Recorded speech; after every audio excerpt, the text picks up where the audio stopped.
Hello student, welcome back to my YouTube channel ASC commerce career. मैं Sudhir sir. आज हम लोग जो है कॉमर्स का बेसिक चीज़ पढ़ेंगे। बहुत सारे बच्चों को कॉमर्स नया पेपर होता है इसलिए उसको डर लगता है। हम लोग ऐसे समझिए कि हम ABCD से कॉमर्स का शुरू करने वाले हैं और इसमें डरने की कोई बात नहीं है। बस थोड़ा सा कॉन्सेप्ट को समझना है, रटना नहीं है। ये कोई आर्ट्स नहीं है कि हिमालय का बेटा कौन है, बाबर का बेटा कौन है, बाप कौन है, ये हर बार वही होगा। कॉमर्स में आपको जो है आराम से और एकदम बिल्कुल कॉन्सेप्ट को समझने की चीज़ है। और अगर कॉमर्स आप समझ गए, बेसिक कॉन्सेप्ट समझ गए, तो फिर आपको कहीं कोई प्रॉब्लम्स नहीं होता है। देखिए, हम लोग जो कॉमर्स पढ़ते हैं तो इस कॉमर्स में हम लोग किस चीज़ के बारे में पढ़ते हैं, तो बिजनेस के बारे में। किसी भी बिजनेस को करने के लिए क्या होना चाहिए? बिजनेस का मतलब व्यापार, व्यापार गुड्स का लेन देन, गुड्स का ट्रांजैक्शन। तो सबसे पहले तो कोई भी बिजनेस को करने के लिए मिनिमम 2 पर्सन होने चाहिए।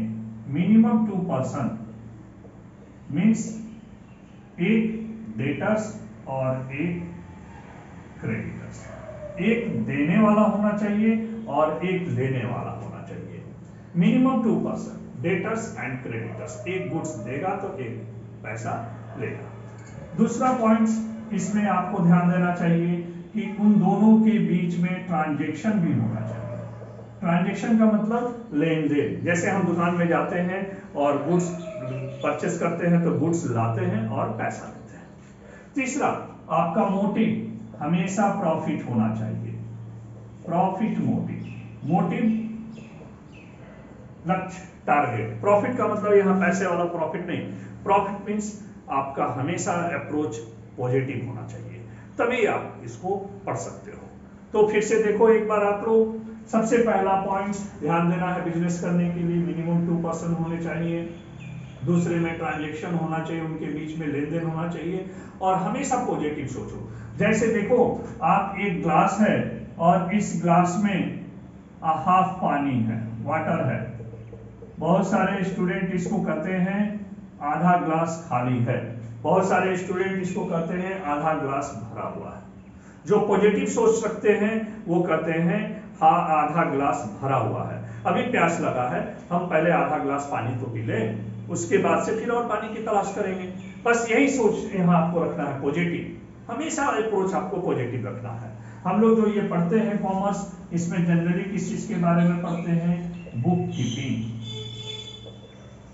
एक ऐसा बुक जिसमें डे टू डे हम लोग जो ट्रांजैक्शन को करते हैं उसकी एंट्री करते हैं।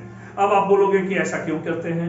तो हम लोग किसी भी बात को एक लिमिटेड पीरियड तक ही याद रख पाते हैं, उसके बाद हम लोग भूल जाते हैं। जैसे मैं आपसे आज पूछूं, आज से 1 साल पहले आप क्या कर रहे थे, अभी के समय में तो आपको याद नहीं होगा। मैं ये आपसे पूछूं 3 मंथ्स पहले आप क्या करते थे, तो वो भी याद नहीं होगा। हम आपसे पूछे कि 1 महीना पहले आप अभी क्या कर रहे थे, वो भी याद नहीं होगा। आप पूछोगे कि ये सब क्यों आप बोल रहे हो? तो देखिए, बिजनेस में हम लोगों को जो भी ट्रांजैक्शन करते हैं तो कैश ट्रांजैक्शन सबसे बेस्ट माना जाता है, लेकिन सबसे हम लोग कैश नहीं ले सकते हैं क्योंकि मजबूरी होती है, वो हमारा कस्टमर जाना पहचाना भी होता है, इसलिए हम लोग उसको क्रेडिट यानी उधार पर भी सामान देते हैं। तो आप उधार पर जब सामान दोगे तो उसको अगर याद नहीं रखोगे तो फिर आपको प्रॉब्लम्स होंगे। जैसे देखो, आप सपोज करो कि A, B और C 3 कस्टमर आपकी दुकान पर आते हैं। एक 2000 का गुड्स परचेस करता है, एक 4000 का गुड्स परचेस करता है, एक 5000 का गुड्स परचेस करता है। अब आप अपनी दुकान पर नहीं हो और वो जो पेमेंट करने के लिए आएगा, आपके भाई बहन स्टाफ जो भी हो वहां बैठे हुए, तो उनको ये याद नहीं रहेगा कि किससे कितना लेना है, या आप खुद भी हो तो आपको नहीं याद रहेगा। तो मिस्टर सी आपके पास आते हैं और पूछेंगे आपसे कि आप बताओ कितना पैसा देना है, और आपको याद नहीं। अगर आप भूल गए, आप गलती से उसे 4000 मान दोगे तो वो तो बड़ा खुश होगा क्योंकि उसको तो 5000 देना था। फिर से एक बार पूछेगा कितना देना है, तो 4000। वो जल्दी से पैसा देगा और चला जाएगा, फिर आपकी दुकान पर नहीं आएगा क्योंकि फिर पैसा मांगने लगेगा। फिर मिस्टर बी आते हैं और आप गलती से उनसे 2000 मांग लेते हो, तो वो भी जल्दी पैसा देगा और चला जाएगा। फिर ये दोनों कस्टमर आपकी दुकान पर नहीं आने वाले हैं। अब मिस्टर ए जब आएंगे और पैसा कौन सा बचा हुआ है, 5000, तो 5000 जब आप मांगोगे उससे तो वो तो बड़ा नाराज होगा कि अरे भैया देते हो 2000 और मांगते हो 5000 का। इसलिए वो कहेगा कि भाई ये तो बड़ा बेईमान दुकान वाला है, इसके यहाँ से मैं नहीं लूंगा आप सामान। वो जल्दी से अपना 2000 देगा और चला जाएगा। तो देखिए यहाँ पर आपको मॉनेटरी लॉस भी हो रहा है और कस्टमर का भी लॉस हो रहा है। तो ऐसे तो भैया एक दिन परमानेंट शटर डाउन करना ही पड़ेगा, दुकान बंद करना ही पड़ेगा। इसलिए इसको जो है हम लोग लिख लेते हैं, और लिखते हैं तो इसको हम लोग एक चीज और याद रखना, मेरे 5 वर्ड को अपने लाइफ में हमेशा याद रखना आप लोग। What, why, when, where and how. What क्या, व्हाई क्यों, व्हेन कब, वेयर कहां, हाउ कैसे। कहने का मतलब क्वेश्चन करना सीखो। नई चीज पढ़ रहे हो और आप पूछो उससे।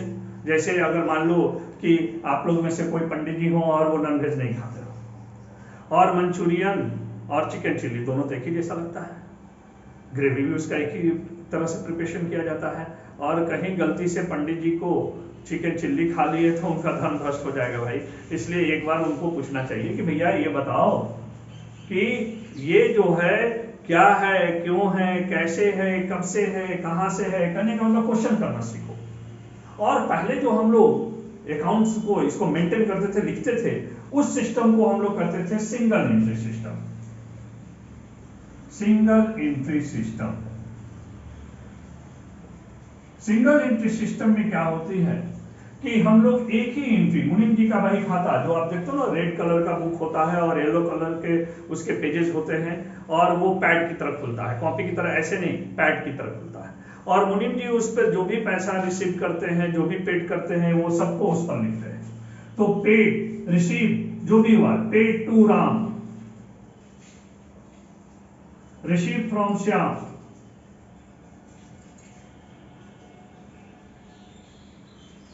तो आप जो भी पेड भी करते हैं, रिसीव भी करते हैं, सपोज कीजिए कि ₹5000 है, यहां ₹10,000 है, तो आप एक ही पेज पर लिखते जाते हो, पेज भर जाता है, फिर उस पेज को आप पलट देते हो।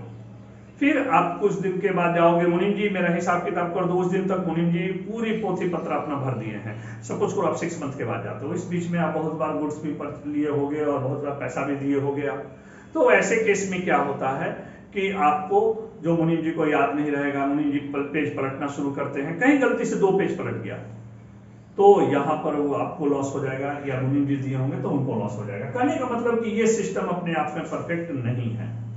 तो ऐसे केस में क्या करें हम लोग, ये मिस्टेक है। देखिए 2 वर्ड होते हैं, मिस्टेक एंड फ्रॉड। मिस्टेक का मतलब जो होता है वो अनजाने में गलती होना, गलती से गलती होना, और फ्रॉड का मतलब होता है जानबूझकर गलती करना। तो इसलिए हम लोग को यहां कह सकते हैं ये मिस्टेक है, ये फ्रॉड नहीं। तब बात हुई कि कैसे हम लोग किया जाए कि कम से कम मिस्टेक हो।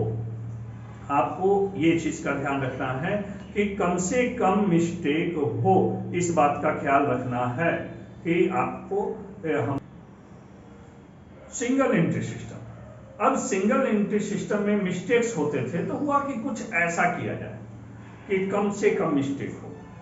तो उसके लिए 1494 में, ये आप याद रखना, ऑब्जेक्टिव में ये क्वेश्चन आते हैं, 1494 में डबल एंट्री सिस्टम की शुरुआत हुई। Double entry system. Double entry system की शुरुआत करने वाले कौन थे? तो इसकी शुरुआत करने वाले जो थे उनका नाम था लुकास पेशियोली। किसी किसी बुक्स में लुका पेशियोली भी लिखा हुआ रहता है, इस चीज को ध्यान देंगे, बच्चे घबराएंगे नहीं। किसी किसी बुक्स में लुका पेशियोली होता है, किसी किसी बुक्स में लुकास पेशियोली होता है। बेसिकली ये मैथमेटिक्स के टीचर थे और इन्होंने मैथ्स के अपने बुक्स में लास्ट में कुछ पेजेस अकाउंट्स के बारे में लिखा था। 1494 में जिनीवा में एक डिबेट हुआ था जिसमें सारे अकाउंट्स के विद्वान जितने भी थे सब लोग जुटे थे, और उसमें जो डबल एंट्री सिस्टम जो लुकास पेशियोली साहब का था, सब लोगों ने कहा ये सबसे बेस्ट सिस्टम है और इसको उसी समय अडॉप्ट कर लिया गया। लुकास पेशियोली का सिस्टम कब शुरू हुआ? हाँ 1494 में, राइट, एकदम सही बोल रहे हो आप लोग। 1494 याद रखना इसको, ऑब्जेक्टिव में ये क्वेश्चन आता है, आगे जाओगे तो इंटरव्यू में भी क्वेश्चन आता है।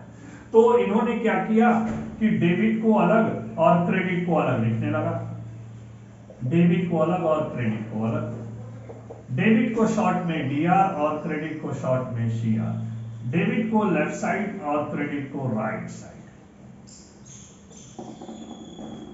जो भी हम रिसीव करेंगे उसको लेफ्ट साइड में लिखेंगे और जो भी हम पेड कर रहे हैं उसको हम राइट साइड में लिख रहे हैं। एकदम बिल्कुल अलग हो गया, left and right, debit credit. अब इससे एक सबसे बड़ा प्रॉब्लम्स आया, जैसे मान लो हम लोग इसको रूम मान लेते हैं, ये लेफ्ट रूम और ये राइट रूम। आप कभी किसी स्कूल कॉलेज में नए जाते हो और वहां दो दो रूम नजर आ रहे हैं, लेफ्ट साइड राइट साइड, तो हमको किस रूम में जाना है, लेफ्ट वाले रूम में जाना है या राइट वाले रूम में जाना है, कैसे पता चलेगा? तो उसी तरह से इसको भी हमको देखना है कि लेफ्ट वाले रूम में जाना है कि राइट वाले रूम में जाना है। तो इसको जानने के लिए आपको ये जानना जरूरी होगा कि अकाउंट्स कितने तरह के होते हैं। शॉर्ट में इसको A/C बोला जाता है। पढ़ेंगे अकाउंट सी, लेकिन शॉर्ट में लिखेंगे A/C। AC नहीं पढ़िएगा, एयर कंडीशन नहीं होना चाहिए, A/C। अकाउंट्स जो पहले होते थे वो जनरली 2 टाइप्स के होते थे, ओल्ड बुक्स जितनी भी होती थी, पर्सनल अकाउंट और इम्पर्सनल अकाउंट। इम्पर्सनल अकाउंट के 2 पार्ट होते हैं, real account and nominal account. अब आप जितनी भी नई बुक्स देखेंगे तो उसमें इम्पर्सनल अकाउंट नहीं मिलता है, आपको अकाउंट्स 3 टाइप्स के मिलेंगे, पर्सनल, रियल एंड नॉमिनल। अब इसको अगर हम लोग समझ लें तो हमको कहीं भी कोई प्रॉब्लम्स नहीं होगा कि डेबिट किसे करना है और क्रेडिट किसे करना है। तो सबसे पहले हम लोग जो है ये देखेंगे personal account. Personal account related to any person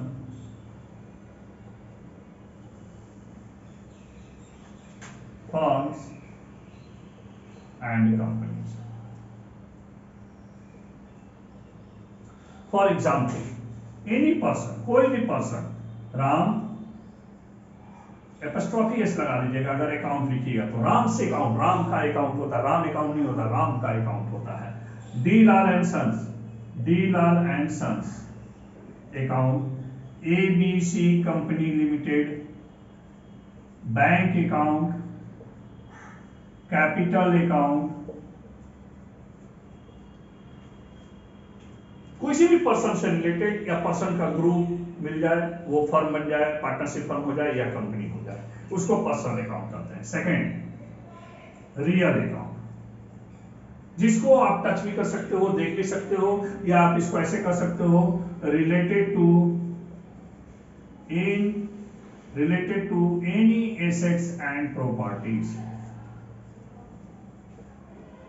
related to any assets and properties, जिसे हम टच भी कर सकते हैं, देख भी सकते हैं। फॉर एग्जाम्पल, कोई भी एसेट्स, फर्नीचर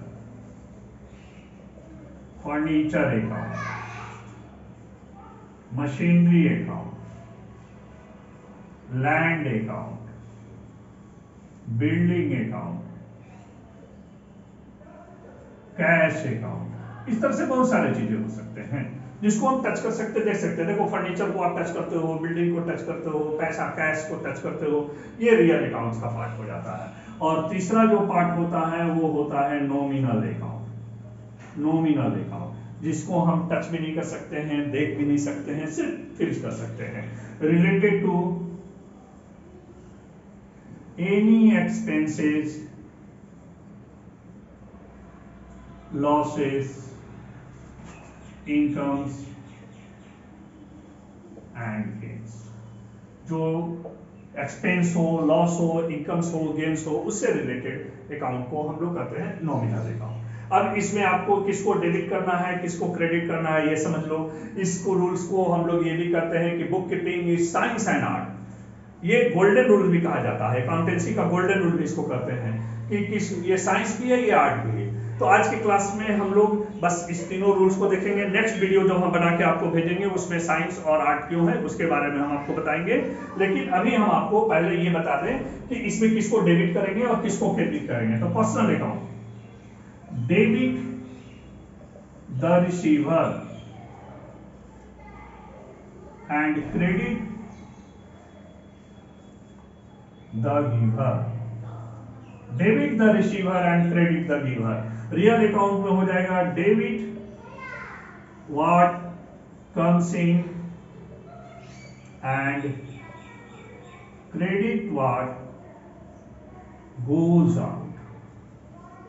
नॉमिनल में हो जाएगा debit all expenses and losses and credit